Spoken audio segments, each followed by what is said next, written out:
इस कच्चे रास्ते पर चलना भैंसों को बहुत पसंद है। यहाँ यही इकलौती सड़क है।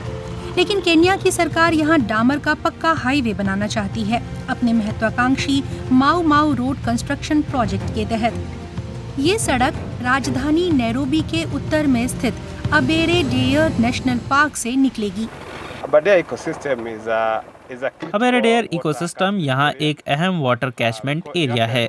दरअसल हम इसे केन्या के 5 वाटर टावरों में से एक कहते हैं।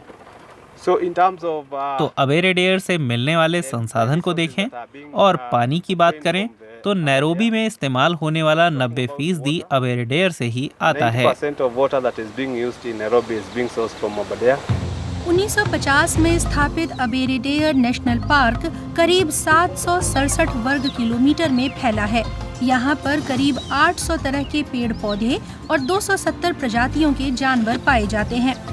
यहाँ के रास्ते ऊबड़ खाबड़ हैं, जिन पर गाड़ी चलाने के लिए बहुत सावधानी बरतनी पड़ती है। 52 किलोमीटर लंबे हाईवे का काम पहले ही शुरू हो गया है। इसके समर्थक कहते हैं कि पार्क के बीच से हाईवे निकलने पर यहाँ की अर्थव्यवस्था, पर्यटन और परिवहन को बढ़ावा मिलेगा और 2 काउंटीज को जोड़ा जा सकेगा। वहीं आलोचक कहते हैं कि हाईवे से यात्रा के समय में मामूली अंतर आएगा, लेकिन इससे वन्य जीवों के बसेरे प्रभावित होंगे और पार्क 2 हिस्सों में बंट जाएगा। फिर उत्तरी सेक्टर और दक्षिणी सेक्टर हो जाएगा। यहाँ के इकोसिस्टम और जैव विविधता पर इसका बहुत गंभीर असर होगा।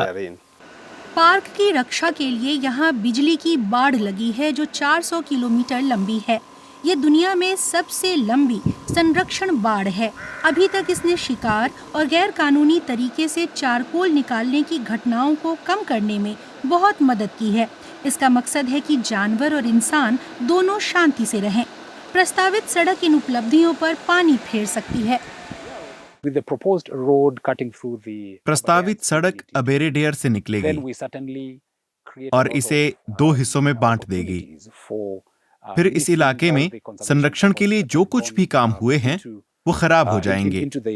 इनमें माउंटेन बोंगो जैसी प्रजातियों को फिर से पाने के प्रयास भी शामिल हैं। लेकिन हर कोई इस सड़क के विरोध में नहीं है। गेटा community forest association national park के पास के इलाके को टिकाऊ तरीके से इस्तेमाल करता है। यहाँ एसोसिएशन के चेयरमैन डेनियल कियारी और दूसरे सदस्य स्थानीय पेड़ों को रोप रहे हैं। हमारे पास इस इलाके के इस्तेमाल के 17 अधिकार हैं, जैसे कि हम लोग जानवर चराते हैं। फिर यहाँ एक पहली स्कीम चलती है जिसमें लोग जंगल लगाने के शुरुआती चरण में फसल उगा सकते हैं। फिर 3 साल के बाद वे वहाँ से निकल जाते हैं। कियारी सड़क बनाने का समर्थन करते हैं। वो मानते हैं कि संरक्षण जरूरतों और बुनियादी ढांचे के विकास के बीच संतुलन होना चाहिए। हमारे वन्य जीवों और जंगल के संरक्षण के साथ सड़क को जोड़ने के कई प्रभावी तरीके हैं। ये कोई पहली सड़क नहीं है जो जंगल से गुजरेगी। हम ऐसे उपाय कर सकते हैं जो आर्थिक विकास करें और कीमती प्राकृतिक संसाधनों की रक्षा करें। 4.4 करोड़ डॉलर से बनने वाली माऊ माऊ सड़क का शुरुआती काम पार्क के करीब पहुंचने वाला है। पर्यावरणविदों ने एक बाईपास रोड का प्रस्ताव दिया है, लेकिन केन्या की सरकार जोर डाल रही है कि सड़क जंगल से ही गुजरे। 2024 में पर्यावरण संबंधी मुद्दों से जुड़ी केन्या की सबसे बड़ी अदालत के जजों ने कई समूहों की याचिकाओं के बाद निर्माण काम को अस्थायी रूप से रोक दिया था। अब उन्होंने सरकार के इस दावे को खारिज कर दिया है कि ये मामला अदालत के अधिकार क्षेत्र में नहीं आता। याचिका में उठाए मुद्दे कई संवैधानिक अधिकारों का उल्लंघन करते हैं। साफ पर्यावरण, वन क्षेत्र में कमी, जलवायु परिवर्तन और जैव विविधता जैसे कई मुद्दे हैं। ये मामला अदालत के अधिकार क्षेत्र में है और इसके विरोध में कोई दम नहीं। जजों का कहना है कि वो उस जगह को देखना चाहते हैं जहां से प्रस्तावित सड़क गुजरेगी, ताकि वो इस बारे में बेहतर फैसला कर सकें।